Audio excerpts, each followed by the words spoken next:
అదే RTV app వార్తల్ని క్షణాల్లో చదివే అవకాశం ఉంటుంది. ఒక న్యూస్ పేపర్, ఒక టెలివిజన్ ఛానల్ మీ చేతుల్లో ఎప్పుడూ ఉంటాయి. నమస్తే, వెల్కమ్ టు ఆర్టీవీ. ఈరోజు నా ముందున్న అతిథి ఇంట్రడక్షన్ అవసరమే లేదు. పేరు చెప్పగానే మీ మెదల్లోనే ఆ మనిషి గురించి వీడియోస్, విజువల్స్, మాటలు అన్నీ అలా గుర్తుకొచ్చేస్తూ ఉంటాయి. అవును, అతని పోసాని కృష్ణమురళి.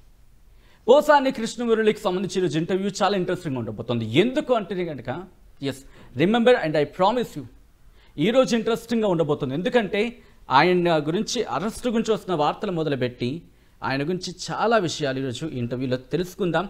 మీతో పాటు నేను కూడా ఆ ఇంట్రెస్టింగ్ అంశాల గురించి రెడీగా ఉన్నా. So let's talk to him. Posani Krishna Murali గారు, నమస్తే అండి. నమస్తే. పోసాని గారు, నా ఫస్ట్ క్వశ్చన్, ఎందుకంటే రీసెంట్గా జరుగుతున్న పరిణామాల నుంచి స్టార్ట్ చేస్తాను. అఫ్ కోర్స్ మీరు aggressive, I want to see that aggressiveness ఈరోజు కూడా. పోసాని కృష్ణమురళిని ఈ ఇంటర్వ్యూ తర్వాత నేరుగా చూసేది మేము జైల్లోనేనా? నేను ఎందుకు ఈ క్వశ్చన్ అడుగుతున్నానంటే దాదాపుగా 50కి పైగా కేసులు మీద నమోదయ్యాయనేది తెలుస్తోంది. సో ఎప్పుడు అరెస్ట్ కాబోతున్నారు పోసాని? అంటే నేను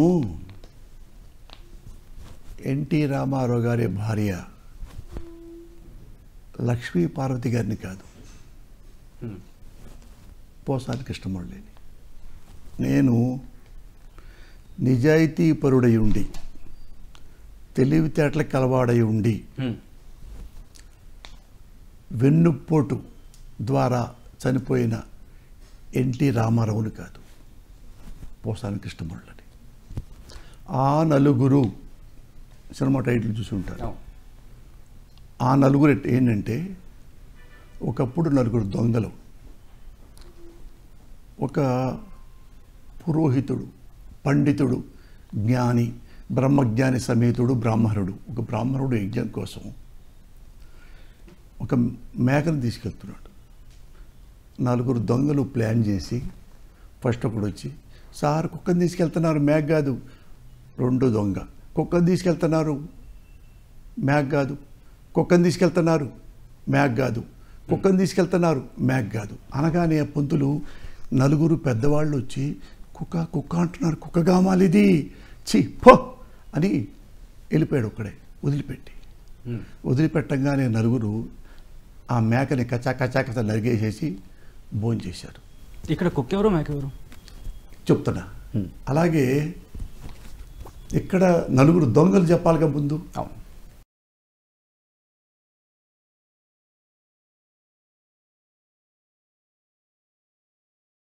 ఈ నలుగురు ఎన్టీ రామారావుని దొంగ దొంగ దొంగ అంటే పనికిరాడు పనికిరాడు పనికిరాడు, దొంగ అనే బదులు పనికిరాడు పనికిరాడు, వెధవా వెధవా వెధవా వెధవా. సేమ్ టైం లక్ష్మీ పార్వతి తిరుగుబోతూ తిరుగుబోతూ తిరుగుబోతూ. రామారావు ఉబ్బుడుగత్తె. రామారావు గారు పబ్లిక్లో తాళి కట్టి భార్య చనిపోతే, ఆ భార్య క్యాన్సర్ వచ్చి చనిపోతే, ఈయన తోడు కోసం 70 ఏళ్ల ఒక sugar patient, heart patient NT Rama Rao పెళ్లి చేసుకోడు. You should not forget that. అయితే తనకి 2 పూట్ల అన్నం నోట్లో పెట్టడానికి, స్నానం చేయించడానికి, బిళ్ళలు నోట్లో వేసుకోవడానికి మందు బిళ్ళలు, ఇవి లక్ష్మీ పార్వతి గారు చూసి ఆయన ఈమె ఒక్కటే ఉంది కదా నాకు తోడుగా ఉంటుంది అని తను అడిగి పెళ్లి చేసుకున్నాడు. పెళ్లికి ముందు రామారావు కుటుంబ సభ్యులను మొత్తం పిలిచాడు. అంటే ఇప్పుడు ఇది చూస్తున్న వాళ్ళకు డౌట్ వస్తుంది, ఎందుకు ఈయన అరెస్ట్ గురించి మాట్లాడుతుంటే ఎందుకు ఇదంతా చెప్తున్నాడు? ఈ కథ చెప్తున్నా, కారణం చెప్తున్నా. ఈ 50 అట్ట వస్తాయి, 50 కేసులు అన్నాడు కదా, 50 ఎలా తెలియాలిగా నీకు. ఇట్లా రామారావు గారు ఒరే ఆస్తులన్నీ మీకు ఇచ్చా, కోడళ్ళకి, కొడుకులకి, అల్లుళ్ళకి, కూతుళ్ళకి. ఇప్పుడు ఏం లేదు లక్ష్మీ పార్వతికి ఇవ్వడానికి, ఓన్లీ మెళ్ళలో తాళి.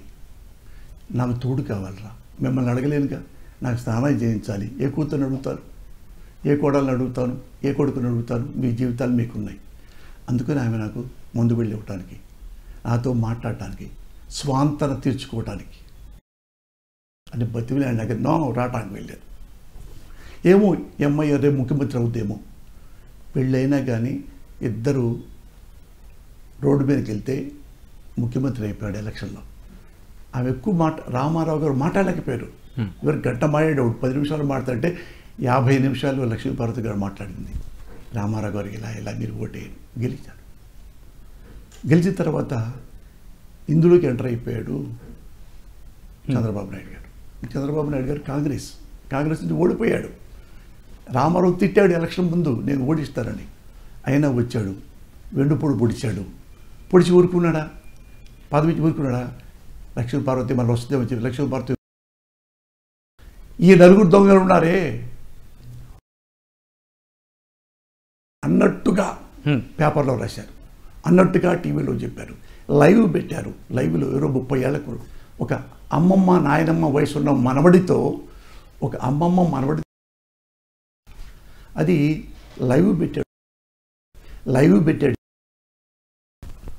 ఒక ఎవడో వచ్చి అవునండి నాకు ఫోన్లో మెసేజ్ పెట్టిందండి, నువ్వంటే నాకు బాగా ఇష్టమని. ఎక్కడ 30 ఏళ్ళ కుర్రవాడు, ఎక్కడ 70 ఏళ్ళ ఆడ మనవడ వయసు అవుతుంది అంటే దట్ కైండ్ ఆఫ్ ఎవరెస్ట్నెస్కి స్టూప్ డౌన్. ఇది స్టూప్ డౌన్.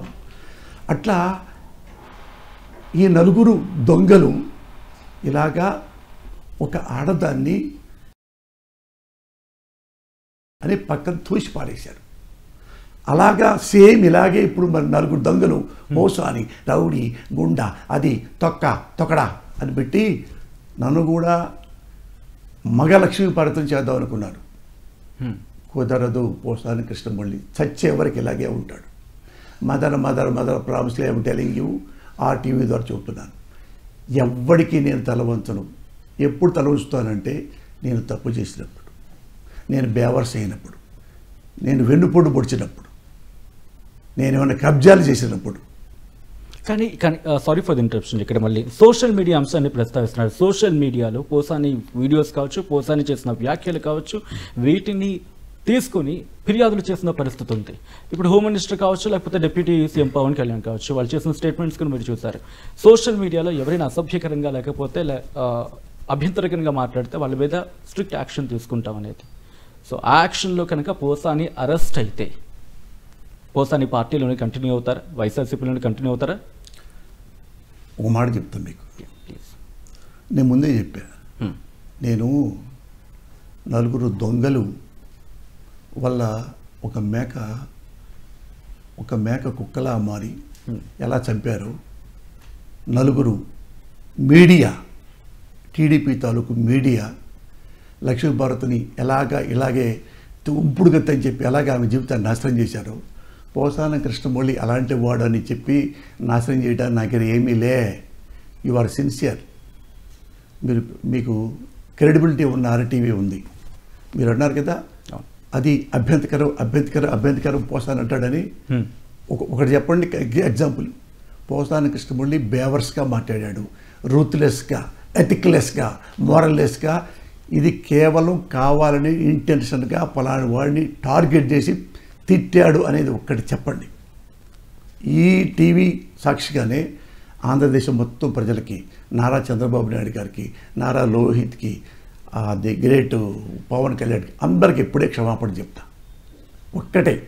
ఒక్కటి మెన్షన్ చేసి ఇది అకారణంగా మీరు తిట్టారు, ఇంటెన్షనల్గా మీరు తిట్టారు, ఒక్కటి చెప్పండి. ఎవడైనా మీరు కాదు, ఎవడైనా మా ఇంటికి రండి, ఎవడైనా ఇంటికి రండి, ఇక్కడే కూర్చోండి. పోసాని కృష్ణమూర్తి ఎక్కడ ఎవడిని మోసం చేశాడు, ఎవడి మీద అబద్ధాలు చెప్పాడు, ఎవడిని అమ్మార్కలు తిట్టాడు, ఎప్పుడు తిట్టలా. అయినా గుర్తుపెట్టుకో మిస్టర్ సచిన్, ఒక తిట్టు అనేది తిట్టడం వల్ల సమాజం నాశనం కాదు. ఒక అబద్ధం ఆడితే, ఒక మోసం చేస్తే, ఒక వెన్నుపోటు పొడిస్తే, ఒక చెంచాగిరి తీస్తే అప్పుడు సమాజం నాశనం అవుతుంది. ప్రజలు డిమోరలైజ్ అవుతారు. ఒక తిట్టుకి ఇంట్లో అమ్మ భార్యను తిడుతుంది, అమ్మని తిడుతుంది, మొగుడు భార్యను కూడా తిడతాడు. అది ఆ తిట్లు అయిష్టంతోనో కోపంతోనో కాదు. ఎగ్జాంపుల్ చెప్తా. నన్ను పోసాని కృష్ణమూర్తి తిట్టాడు అంటున్నావే సచిన్, నువ్వు ధైర్యం, హౌ డేర్ యూ నన్ను ఒక్కడే నువ్వు మెన్షన్ చేయడానికి ఆర్టీవీ దగ్గరికి వచ్చి నువ్వు ది గ్రేట్ నారా చంద్రబాబు నాయుడు ఏం తిట్టాడు ఎలక్షన్లో జగన్మోహన్ రెడ్డి ముఖ్యమంత్రిని, వాడు బచ్చా, వాడిని తరిమి కొట్టండి, ఆ దున్నపోతు మీద సీసం పోయండి. సీసం పోయండి అంటే చంపటం కదా అంటారు, సీసం పోతారు, చెవులో కళ్ళలో పోతారని. సీసం పోయండి ఏడిమేనా. మరిన్ని వీడియోస్ కోసం ఛానల్ ని సబ్స్క్రైబ్ చేయండి. లేటెస్ట్ అప్డేట్స్ కోసం వాట్సాప్ ఛానల్ ని ఫాలో అవ్వండి. అండ్ లింక్ డిస్క్రిప్షన్ లో ఉంది.